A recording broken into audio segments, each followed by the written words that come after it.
L'appel est arrivé pendant mon service du matin au café, alors que j'essayais d'équilibrer 3 cappuccinos sur un plateau. J'ai failli tout laisser tomber quand j'ai vu le nom de mon père sur l'écran. Il n'appelait jamais pendant les heures de travail, c'était notre accord. Mon cœur s'est mis à battre la chamade avant même que je ne réponde. Je m'appelle Alara, jusqu'à ce matin-là, je pensais que ma vie était bien réglée. Une première année d'université, des notes correctes et un travail à temps partiel qui me permettait de boire du café et d'acheter des livres. Bien sûr, tout n'était pas parfait, mais c'était stable. Du moins, c'est ce que je pensais. Bonjour. J'ai glissé le téléphone entre mon oreille et mon épaule, en posant les verres à la table 7. Ce n'était pas la voix de mon père qui répondait. Alara, ma chère, le ton saccadé de ma belle-mère, Serafina, me serra l'estomac. J'espère que je n'interromps rien d'important. Je suis au travail, dis-je en essayant de garder une voix neutre. 3 ans de pratique m'avaient appris à gérer ces conversations. Tout va bien avec papa? Oh, ton père va bien. Elle a fait une pause, et je pouvais pratiquement voir ses ongles parfaitement manucurés tambourinés contre le comptoir de la cuisine. J'appelle au sujet de la pension alimentaire mensuelle. Le monde a légèrement basculé. Ces paiements étaient ma bouée de sauvetage, ils couvraient le loyer, les charges et une partie de mes frais de scolarité.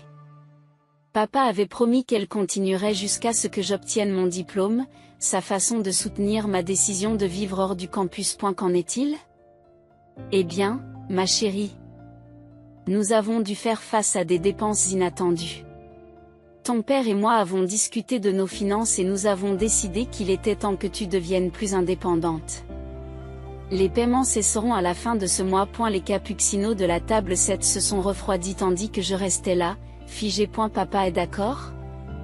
Est-il d'accord? Bien sûr qu'il est d'accord.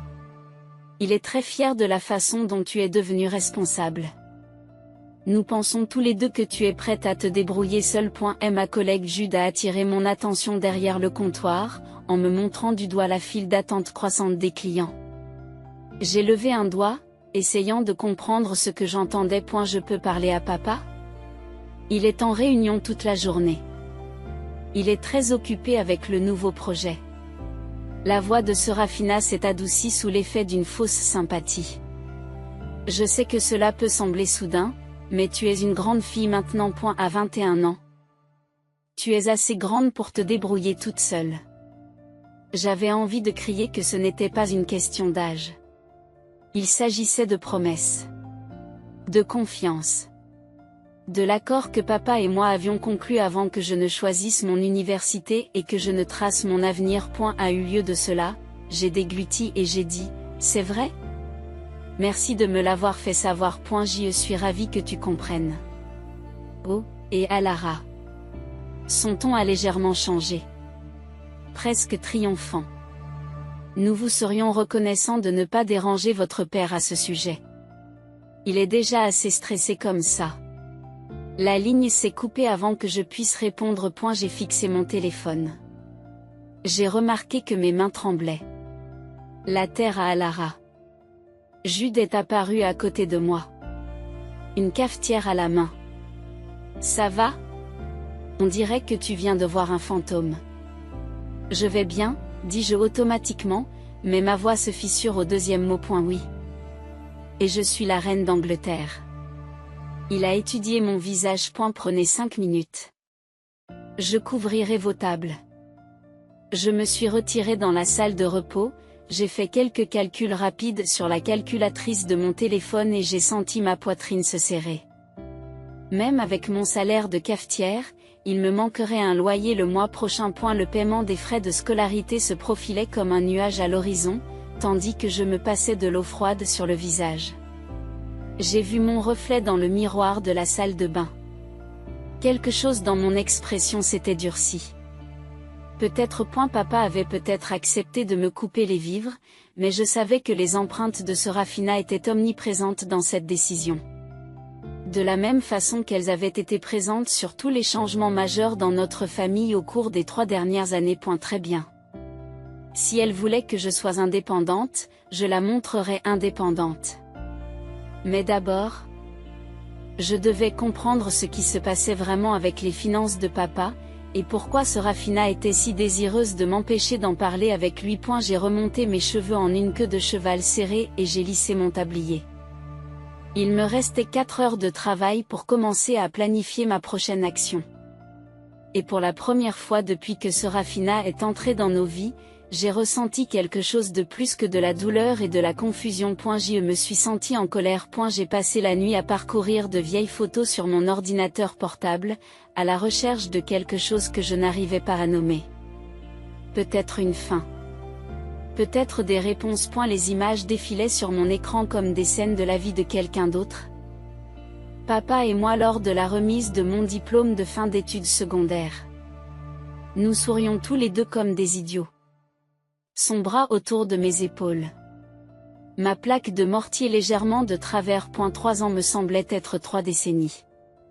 Mon téléphone a sonné. Le nom de Mira s'est affiché sur l'écran. Dis-moi que tu n'es pas encore obsédé par ces photos, dit-elle quand je répondis. Je ne suis pas obsédée. J'ai cliqué sur une autre image, celle du mariage de papa avec Serafina. Sur celle-ci, mon sourire ressemblait plus à une grimace. J'enquête. C'est la même chose. J'ai parlé à ma colocataire. Elle déménage le mois prochain pour vivre avec son petit ami. Donc sa chambre est à toi si tu la veux. C'est bien moins cher que ton appartement actuel. Je me suis arrêtée sur une photo de Noël il y a 2 ans. Papa s'était endormi sur le canapé et Serafina était assise à côté de lui. Elle faisait défiler son téléphone. Quelque chose dans son expression me mettait mal à l'aise. Comme si elle était en train de comploter plutôt que de se détendre. Lara ? Tu es toujours là ? Oui, désolé. J'ai fermé mon ordinateur portable. Tu es sûr pour la chambre ? Je ne veux pas m'imposer. Arrêtez. Tu ne t'imposes pas. Tu m'évites d'avoir à interviewer des inconnus sur Craigslist. En plus, tu fais le meilleur café de la ville. C'est juste parce que je vole des grains au travail. Tu vois ? Tu es déjà le colocataire parfait. Tendance criminelle et tout. J'ai ri. Mais j'ai eu l'impression que c'était creux. Emménager avec Mira résoudrait ma crise de logement immédiate. Mais j'avais l'impression d'admettre ma défaite. Comme donner raison à Serafina sur mon incapacité à me débrouiller seule. Il faut que j'y réfléchisse, dis-je enfin. Eh bien, réfléchis vite. Le trimestre commence dans 3 semaines et Mira s'arrêta au milieu de sa phrase. Oh merde, en parlant de trimestre, as-tu vérifié ton compte étudiant récemment ? J'ai eu un haut le cœur. Non, pourquoi ? Il y a un problème avec le bureau d'aide financière.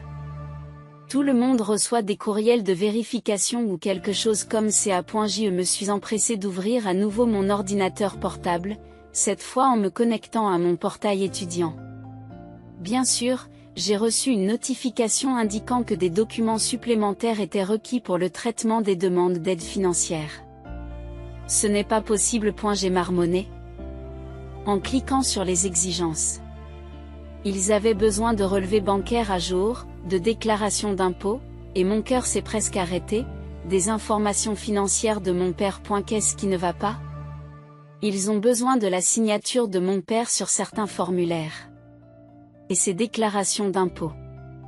J'ai passé une main dans mes cheveux, en tirant sur les racines. Comment suis-je censé les obtenir sans lui dire ce qui se passe ? C'est peut-être le signe que tu devrais lui dire. Tu ne comprends pas.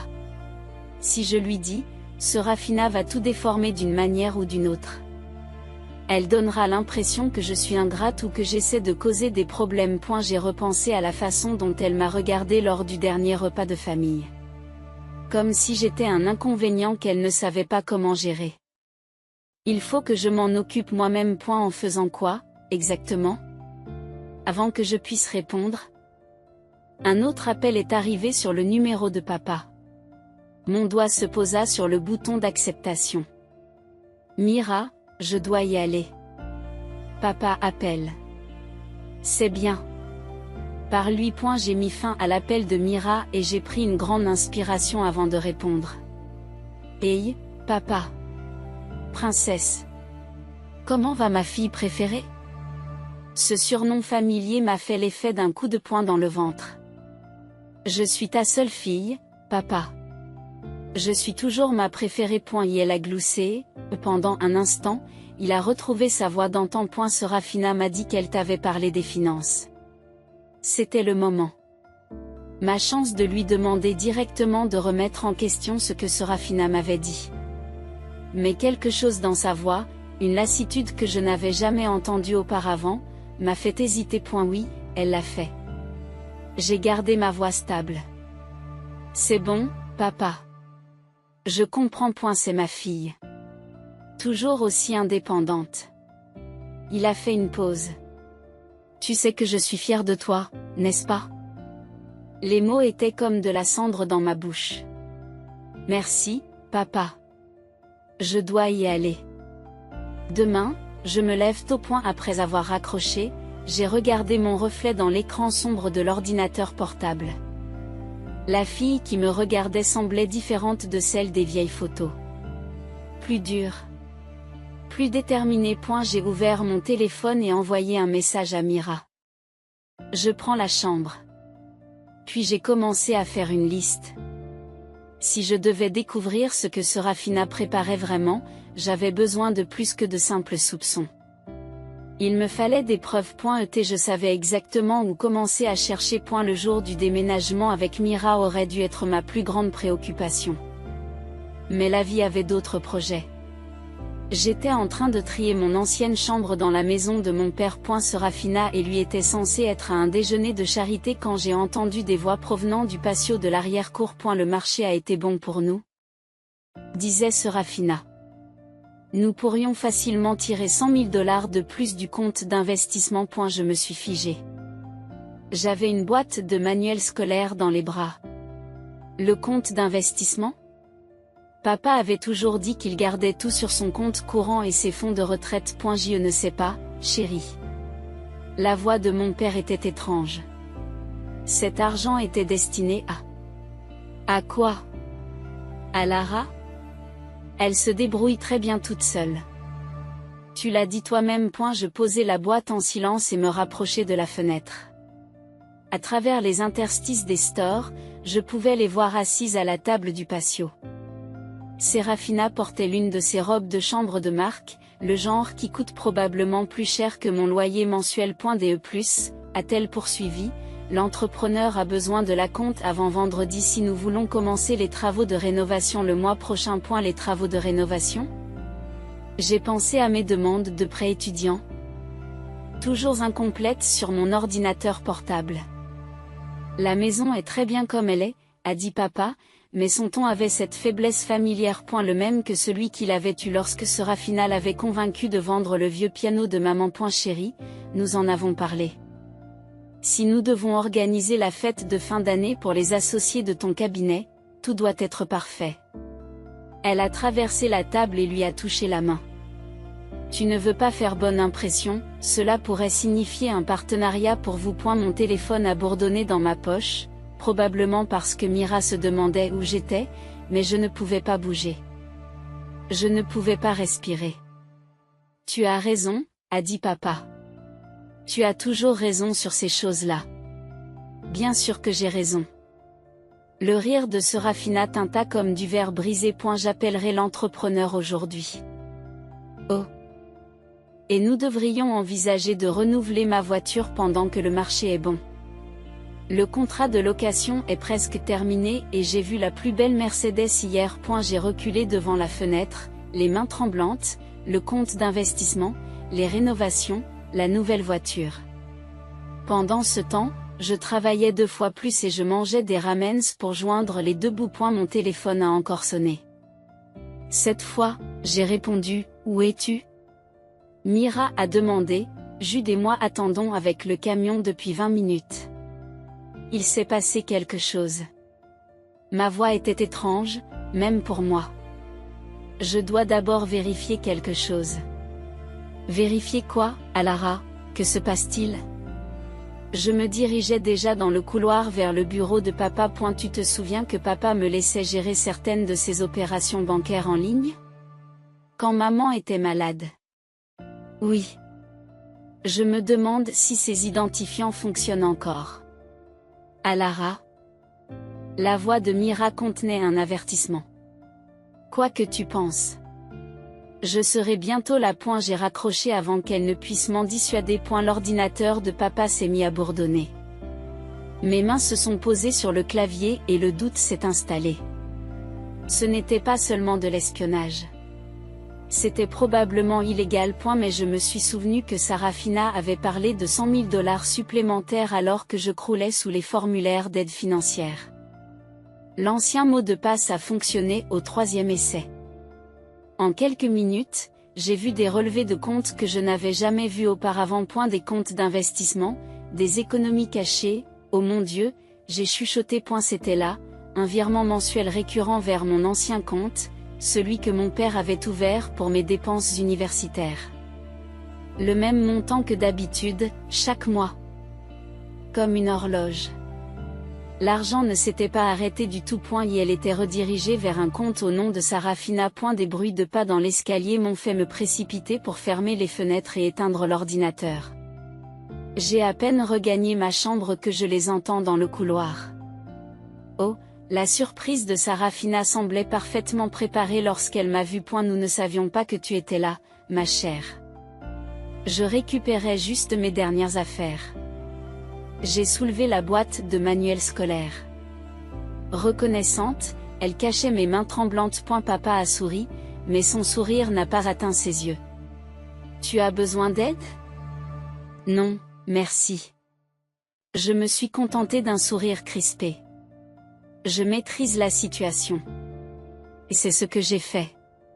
Pour la première fois depuis le début de cette histoire, je savais exactement à quoi j'avais affaire. Et la question était maintenant de savoir ce que j'allais faire. En passant devant Sarafina, elle m'a adressé un de ses sourires d'entraînement. Elle ne se doutait pas que je venais de découvrir son secret. Elle n'avait aucune idée de ce qui l'attendait. Cela changerait bien assez tôt. Le relevé bancaire me semblait lourd dans les mains alors que j'étais assise dans le salon de Mira, entourée de cartons à moitié déballés. 3 mois de paiement réorientés. Chacun d'entre eux était une trahison et des chiffres numériques nets. Mes doigts ont tracé les informations de routage, mémorisant les détails du compte de Sarafina comme un plan de bataille. Il faut que tu le dises à ton père, dit Mira, perchée sur l'accoudoir du canapé. C'est littéralement du vol. Ce n'est pas si simple, dis-je en pliant soigneusement le papier et en le rangeant dans la sacoche de mon ordinateur portable. Si je vais le voir maintenant? Sarafina me racontera une histoire sur la protection de l'argent pour mon avenir ou n'importe quelle autre connerie qu'elle s'est inventée. Mon téléphone s'est allumé avec un message de Jude. Ta belle-mère est là. Elle a commandé ta table habituelle de café au lait de luxe. Je me suis redressée. Sarafina ne venait jamais de mon côté de la ville à moins qu'elle ne veuille quelque chose. Le café n'était qu'à 2 rues d'ici. Je dois y aller, dis-je en attrapant déjà mes chaussures. Mira m'a pris le bras. Attends, qu'est-ce que tu prévois? Rien. J'ai juste besoin de voir quelque chose. Et la marche jusqu'au café m'a donné l'impression de traverser un champ de bataille. À travers la vitrine, je pouvais voir Sarafina tenir la cour à ma table habituelle, son sac à main de marque occupant la chaise où je m'asseyais d'habitude. Jude a attiré mon attention en entrant et m'a fait un signe de tête subtil. À Lara, dit la voix de Sarafina à travers le café. Quelle belle surprise! Joignez-vous à moi. Plusieurs clients se sont retournés pour me regarder approcher de la table. Le sourire de Sarafina ne s'est jamais démenti, mais ses doigts se sont resserrés autour de sa tasse. Je parlais justement à votre charmante collègue de nos projets de rénovation, dit-elle lorsque je m'assis. Ton père est très enthousiaste à l'idée de la nouvelle cuisine. Je n'en doute pas, ai-je gardé ma voix neutre, observant son visage. Ça doit coûter cher. Oh, tu sais ce que c'est, dit-elle d'un geste dédaigneux de la main, mais nous faisons très attention à nos finances. À ce propos, elle se pencha en avant, baissant la voix. J'ai remarqué que tu étais dans la maison hier quand nous sommes rentrés. Mon cœur s'est emballé, mais je me suis forcée à croiser son regard. Je récupérais juste mes dernières affaires. Bien sûr, dit-elle en buvant une gorgée de son café au lait, laissant une parfaite empreinte de rouge à lèvres sur le bord. Tu sais, ton père m'a parlé de quelque chose d'intéressant ce matin. Apparemment, son ordinateur a montré une activité de connexion inhabituelle hier. Et la température de la pièce a semblé chuter de 10 degrés. Derrière le comptoir, Jude ne regardait délibérément pas dans notre direction. Vraiment? Ai-je dit, fier de la stabilité de ma voix. Le sourire de Serafina a pris une tournure acerbe. Nous avons changé tous les mots de passe, bien sûr. Par sécurité. Vous comprenez. Tout à fait. Je me suis levée, ma chaise raclant le sol. C'est tout ce que tu voulais me dire. Elle a fouillé dans son sac et en a sorti une enveloppe.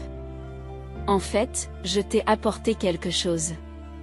Un petit cadeau de pendaison de crémaillère. À l'intérieur se trouvait un chèque de 5000 $. Considérez cela comme un nouveau départ, dit-elle doucement. Une chance de prouver que tu peux vraiment être indépendant, sans avoir besoin d'enquêter sur des choses qui ne te concernent pas. Le chèque brûlait dans mes mains. 5000 $, de quoi couvrir les frais de scolarité du prochain semestre, avec un peu d'argent pour les livres. C'est très généreux, dis-je en posant soigneusement le chèque sur la table. Mais je pense que je vais m'en tenir à mon plan actuel. Quel est ce plan? La chaleur avait disparu de sa voix. Je suppose que tu le découvriras. Je me suis retournée et je suis partie, les jambes tremblantes mais la tête haute. Derrière moi, j'ai entendu le claquement sec des talons de Serafina qui se levait. Ton père ne te croira pas, m'a-t-elle dit. Il ne me croit jamais. Je m'arrêtai devant la porte, regardant son visage parfaitement calme.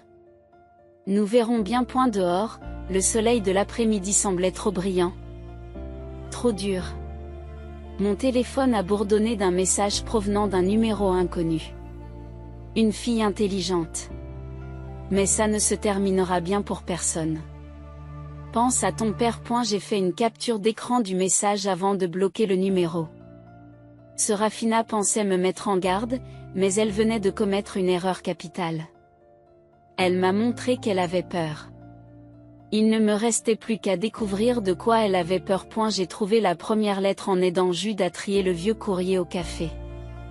Elle était adressée à mon père, postée il y a 3 mois, le cachet de la poste faisant foi, et provenait du service de comptabilité de son entreprise.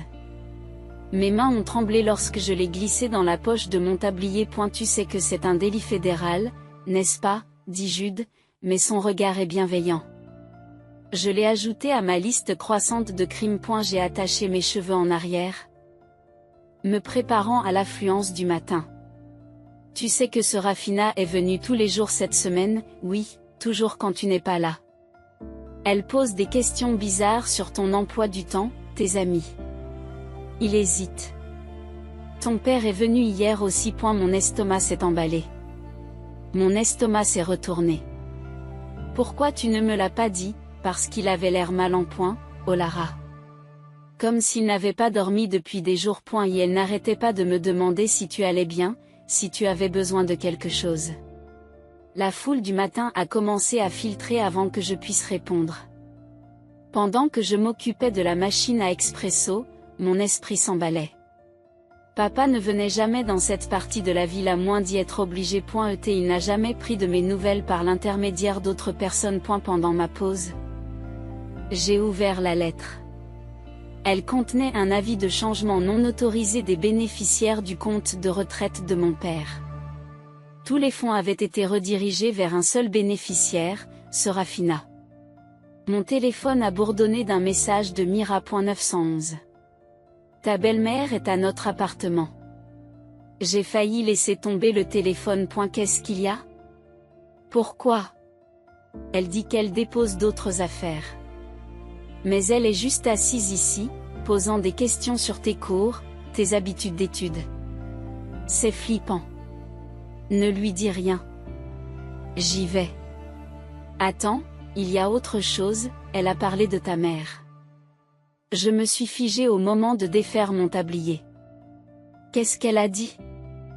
Quelque chose à propos des vieilles factures médicales de ta mère. Elle a dit que ton père les payait encore. Ce n'est pas possible. L'assurance de maman avait tout couvert. J'ai aidé avec la paperasse moi-même. Sors-la de là. J'ai répondu par texto. Je me fiche de savoir comment. Fais-la juste partir. À Lara. La voix de Jude m'a fait sursauter. Il me tendait une belle enveloppe. Elle a laissé ça pour toi ce matin. Elle a dit que c'était important. À l'intérieur se trouvait une invitation à la fête de fin d'année du cabinet de papa, prévue pour le mois prochain. Une note manuscrite dans l'écriture élégante de Séraphine disait « La famille doit rester unie. Dernière chance de faire le bon choix. Je dois partir plus tôt », ai-je dit en froissant l'invitation. J'en ai déjà parlé à la direction. Jude a pris mon sac sous le comptoir. Mais d'abord, il y a quelque chose que tu devrais voir. Il a affiché un message sur les réseaux sociaux sur son téléphone. Une photo d'un collègue de papa. On y voyait Séraphine à un événement caritatif la semaine dernière. Elle portait un collier de diamants qui lui était étrangement familier. N'est-ce pas? Celui de ta mère. Jude zooma sur l'image. Tu m'as montré une photo une fois, tu te souviens, le collier appartenait à ma grand-mère. Transmis à maman. Papa l'avait gardé dans le coffre de son bureau après sa mort. En promettant qu'il serait à moi un jour. Ma vision se brouille. Elle ne fait pas que voler de l'argent. Elle efface tout. Qu'est-ce que tu vas faire? Avant que je puisse répondre, mon téléphone s'est allumé avec un appel de papa. Alors que je fixais son nom sur l'écran, un autre message de Mira m'est parvenu. Elle fouille ta chambre.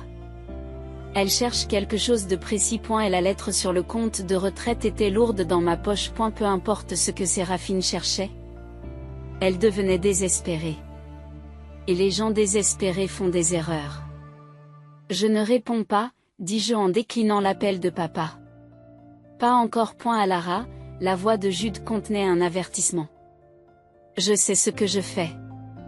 J'espérais avoir l'air plus sûr de moi que je ne l'étais. Elle veut jouer à la famille? Très bien. Dis-lui que je serai à la fête de fin d'année. Et après, j'ai pensé au collier de maman, au paiement redirigé, au visage épuisé de papa demandant à des étrangers si j'allais bien. Ensuite, je montrerai à tout le monde qui est vraiment Séraphine. J'ai pris mon sac et je me suis dirigée vers la porte. En commençant par ce qu'il y a dans ce coffre.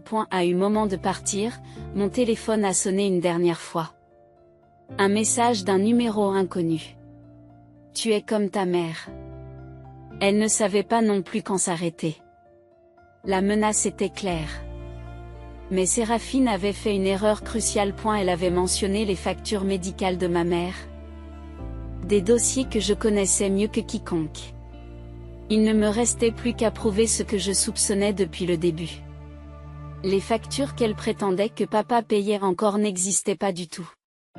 Les dossiers de l'hôpital avaient disparu. Pas seulement égarés ou mal classés, mais complètement effacés du système. Je me suis assise dans le bureau de mon ancienne coordinatrice des bénévoles, fixant les résultats de recherche vides sur l'écran de son ordinateur. Je suis désolée, Alara, m'a dit Suzanne. Sa voix était empreinte d'une réelle inquiétude. Les dossiers de l'époque de ta mère devraient être là, mais elle a fait un geste impuissant vers l'écran. C'est comme s'ils n'avaient jamais existé. Mes mains se serrèrent sur mes genoux. De quand date la dernière mise à jour du système? Il y a 3 mois. Elle a vérifié son calendrier. Juste après cette nouvelle initiative de mise en conformité en matière de protection de la vie privée. Au moment où Séraphine a commencé à réorienter les paiements de papa. Au même moment où elle a commencé à parler des prétendues factures médicales de maman. Mon téléphone a sonné, papa a encore appelé. C'est la 4e fois aujourd'hui. Je l'ai éteint juste au moment où le message de Mira est arrivé. La police vient de quitter notre appartement. Quelqu'un a signalé une activité suspecte. La lumière fluorescente m'a soudain semblé trop forte. Le bureau est trop petit. Merci, Suzanne. Il faut que j'y aille. Dehors, le vent de novembre traversait ma veste. J'avais passé tout mon week-end à chercher des preuves, des relevés bancaires, des dossiers d'assurance, n'importe quoi pour montrer ce que Séraphine faisait vraiment avec l'argent de papa. Mais elle avait été minutieuse, effaçant les preuves plus vite que je ne pouvais les trouver. Mon téléphone a de nouveau sonné. Jude cette fois. Elle est là, dit-il sans préambule. Au café. Avec ton père. Mon cœur s'est arrêté. Quoi? Il pose des questions sur Théo. Et si tu avais l'air instable ces derniers temps. Elle lui montre quelque chose sur son téléphone, des textes ou des emails, je pense. Bien sûr. Toutes mes recherches désespérées. Mes tentatives maladroites d'investigation. Elle a tout suivi. Construisant son dossier pendant que je construisais le mien. Et ne retourne pas à ton appartement, continua Jude. Mira dit qu'ils ont pris ton ordinateur portable. Ils ont quoi? Ma voix s'est brisée. Toutes mes captures d'écran, les relevés bancaires, la lettre sur le compte retraite. Tout était sur cet ordinateur portable. Ta belle-mère l'a suggéré. Elle a dit qu'elle s'inquiétait pour ta santé mentale, que tu étais obsédé par les théories du complot à son sujet. Je me suis appuyée contre un mur voisin. Soudain, j'ai eu le vertige. Qu'a dit papa? Il avait l'air. T'invincte. À Lara, je pense que tu dois.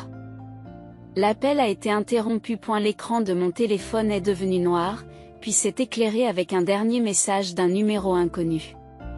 Vérifie ton compte en banque. Les doigts tremblants, j'ai ouvert mon application bancaire. Mes modestes économies, mon compte courant soigneusement budgétisé, tous deux complètement vides. Une seule note de transaction apparaissait sur chacun d'eux. Compte bloqué en attendant l'enquête. Ma vision s'est brouillée. Sans cet argent, je ne pourrais pas payer le prochain semestre. Je ne pourrais pas faire de courses. Je ne pourrais même pas acheter un ticket de bus pour rentrer chez moi si je le voulais. Un nouveau message de Mira. Ils disent que tu as piraté les comptes de ton père. Que tu es celui qui a volé de l'argent. Séraphina a des preuves. Bien sûr qu'elle en a. Elle avait probablement planifié ça depuis le jour où j'ai découvert ces transferts. Attendant que je fasse exactement ce genre de choses. Toutes les tentatives que j'avais faites pour la démasquer n'avaient fait que lui donner plus de munitions. Mon téléphone a sonné une dernière fois.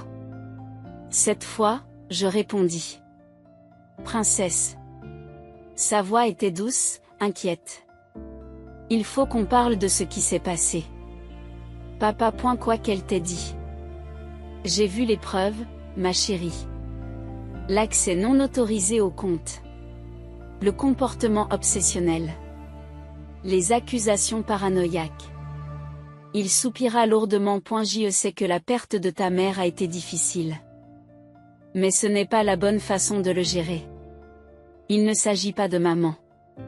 Mais même en disant cela, j'ai réalisé que c'était exactement ce que Séraphina voulait qu'il pense. Que je n'étais qu'une fille en deuil. En train de s'en prendre à ma belle-mère. Inventant des conspirations pour faire face à la perte. Rentre à la maison, m'a-t-il dit. Nous allons t'aider. Séraphina connaît un excellent thérapeute. J'ai raccroché. Glissant le long du mur jusqu'à ce que je touche le trottoir. Elle avait gagné. Tout ce que j'avais essayé de prouver s'était retourné contre moi. Me faisant ressembler exactement à ce qu'elle avait prétendu. Et instable. Une gamine jalouse qui n'arrivait pas à accepter sa nouvelle belle-mère. Mon téléphone s'est allumé avec un dernier message de Séraphina elle-même. La fête de fin d'année est demain soir. Rentre à la maison maintenant, excuse-toi publiquement. Et tout cela disparaîtra. Ou ne le fais pas, et tu verras ce qui se passera ensuite. C'est à toi de choisir. Ma chère. J'ai fixé le message jusqu'à ce que l'écran s'assombrisse. Il me renvoyait mon propre visage défait. Elle avait tout pris. Mon argent. Ma crédibilité. Ma relation avec mon père. Tout sauf mon prochain mouvement. Et la fête de fin d'année s'est terminée par des rires forcés et des verres qui s'entrechoquent. Je me tenais à l'entrée du salon rénové de papa. Je portais la vieille robe noire de ma mère. Je regardais Serafina tenir sa cour près de la cheminée. Le collier de maman scintillait à sa gorge. Tu es venu. Jude est apparu à côté de moi. Il avait l'air mal à l'aise dans son costume emprunté. Tu es sûr de toi? J'ai serré mon téléphone plus fort. Je sens le poids de l'email que je viens de recevoir. Tu as apporté ce que j'ai demandé? Il m'a glissé une clé USB dans la main. Les vidéos de sécurité du café. Toutes les conversations qu'elle y a eues depuis un mois. À Lara. La voix de papa retentit dans la pièce. Il s'est précipité. Le soulagement se lit sur son visage. Je suis si heureux que tu l'aies décidé. C'est mon collier? Les mots sont sortis plus vifs que je ne l'avais prévu. Coupant court au bavardage de la fête. La pièce s'est calmée. Serafina a touché les diamants de sa gorge. Son sourire ne s'est jamais démenti. Pourquoi me l'a-t-elle donné, ma chère? Un cadeau d'anniversaire. Vraiment? J'ai sorti mon téléphone. Ce n'est pas ce que dit la compagnie d'assurance. Son sourire a vacillé. Papa a regardé entre nous. La confusion plisse son front. De quoi parlez-vous? Le collier a été déclaré volé il y a 3 mois. J'ai brandi mon téléphone en montrant l'email. Avec plusieurs autres bijoux de maman. Et la plainte a été déposée à ton nom, papa. Mais ce n'est pas toi qui l'as déposée, n'est-ce pas? Serafina. Le père se tourne vers sa femme. De quoi parle-t-elle? Elle est manifestement encore confuse. Serafina s'est avancée. Prenant le bras de papa. Tu te souviens de ce qu'a dit le thérapeute? Le thérapeute que tu as inventé? J'ai sorti un autre email. Celle dont tu as débité les factures sur le compte de papa. J'ai appelé le cabinet. Ils n'ont jamais entendu parler de lui. Les invités de la fête étaient devenus silencieux. Ils regardaient la scène se dérouler. Les ongles parfaitement manucurés de Serafina s'enfoncent dans la manche de papa. Pendant que nous parlons de factures, j'ai continué. Parlons des frais médicaux de maman. Ceux dont tu as dit à papa qu'il les payait encore. Je me suis tournée vers papa. As-tu déjà vu ces factures? Elles sont traitées automatiquement, dit-il lentement. Serafina a mis en place les paiements. Parce qu'il n'y a pas de facture? Papa. J'ai une preuve de l'hôpital. Tout a été payé avant la mort de maman. L'argent est allé ailleurs. Assez. La voix de Serafina a claqué comme un fouet. Wyatt, elle est clairement en train de faire une nouvelle crise. Nous devrions. Devrions quoi? Je me suis rapprochée. Appeler la police? Comme tu l'as fait hier? C'est drôle. Ils sont très intéressés par les plaintes pour fraude que j'ai déposées ce matin. Surtout la partie où tu t'es fait passer pour papa pour rediriger ses comptes. Papa s'est éloigné de Serafina, le visage cendré. Quel compte? Montre-lui, ai-je dit à Jude. Il a branché la clé USB sur la télévision. Il a visionné les images de sécurité du café. Il y avait Serafina. Clairement visible. Elle utilisait le téléphone de papa pour accéder à son application bancaire pendant qu'il était dans la salle de bain. Tu ne comprends pas? Dit Serafina. Mais son calme se fissurait. Je nous protégeais. Construire un avenir. En volant mes fonds pour l'université.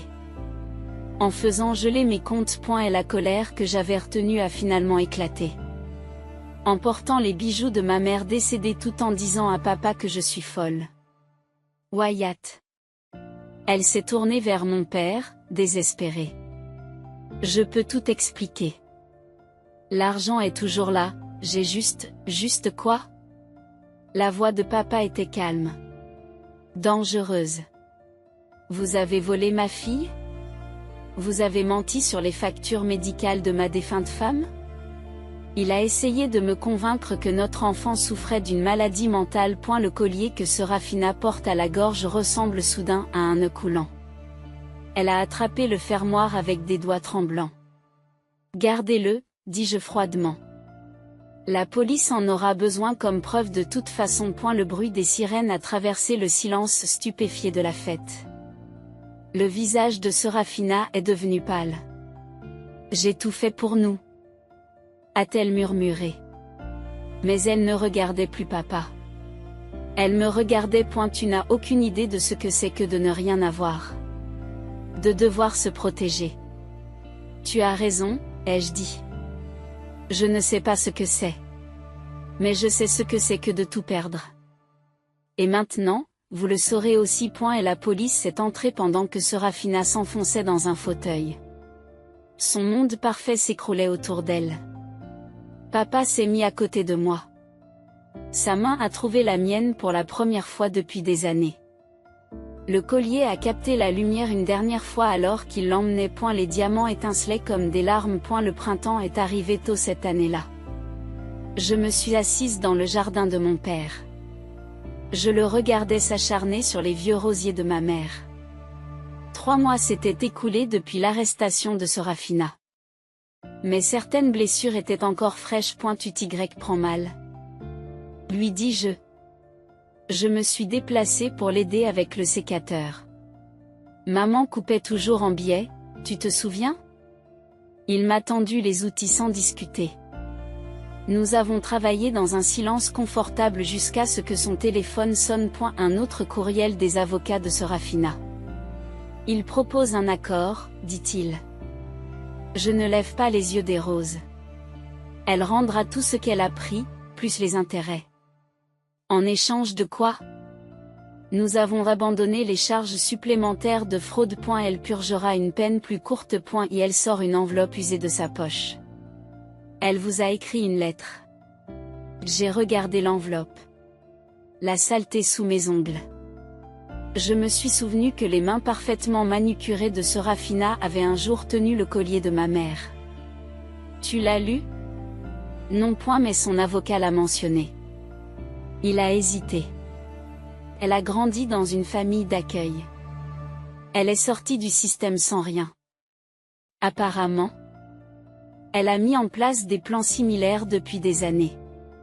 Toujours en ciblant des veufs avec des enfants en âge d'aller à l'université. La lettre était plus lourde que le papier ne devrait l'être.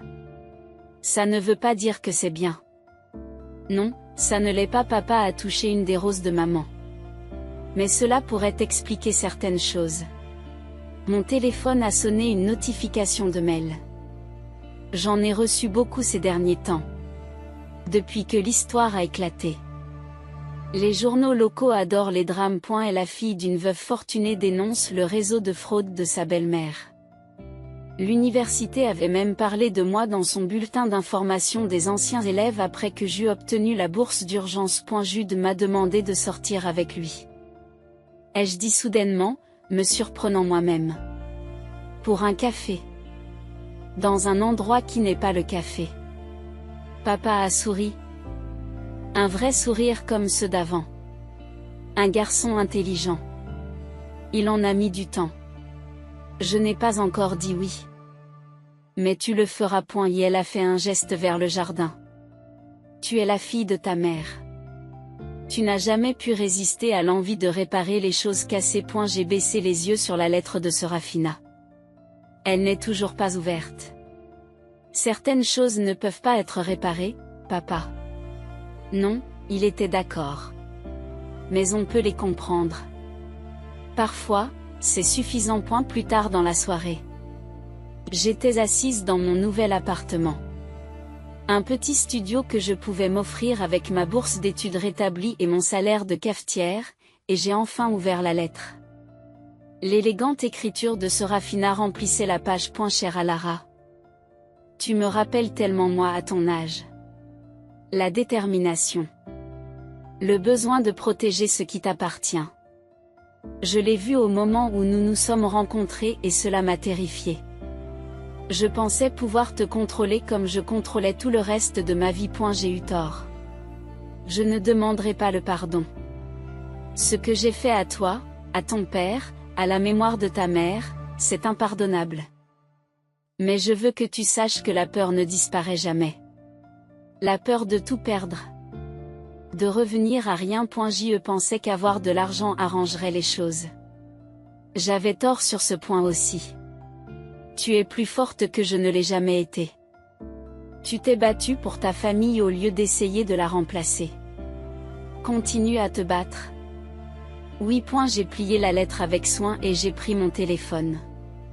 Le numéro de Jude était toujours affiché à l'écran, attendant ma réponse au sujet du café. J'ai tapé.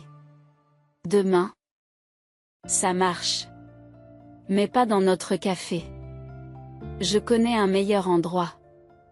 La jardinerie en bas de la rue avait un petit café. Maman m'y emmenait quand j'étais petite, pour que je choisisse des graines pour notre partie du jardin. Papa l'avait oublié au fil des ans. Mais pas moi. Il était peut-être temps de planter quelque chose de nouveau. Mon téléphone a de nouveau sonné, celui de Mira cette fois, me demandant si je venais toujours à sa fête de fin d'études la semaine prochaine. Puis un autre texto de papa a trouvé le vieux journal de jardinage de maman. Tu veux m'aider à redémarrer son jardin de papillons? J'ai regardé dans mon petit appartement les plantes en pot sur chaque rebord de fenêtre, la photo encadrée de maman et moi dans son jardin. J'ai vu l'avenir que je me construisais enfin. Oui. J'ai répondu aux 2 messages. Certaines choses ne peuvent pas être réparées. Mais d'autres pouvaient repousser plus fort si l'on savait comment les entretenir.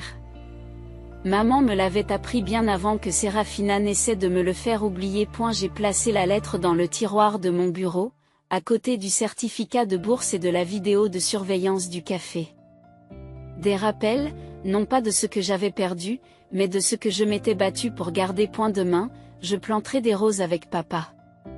Mais ce soir, j'avais mes propres graines à semer. Merci d'avoir regardé ce film.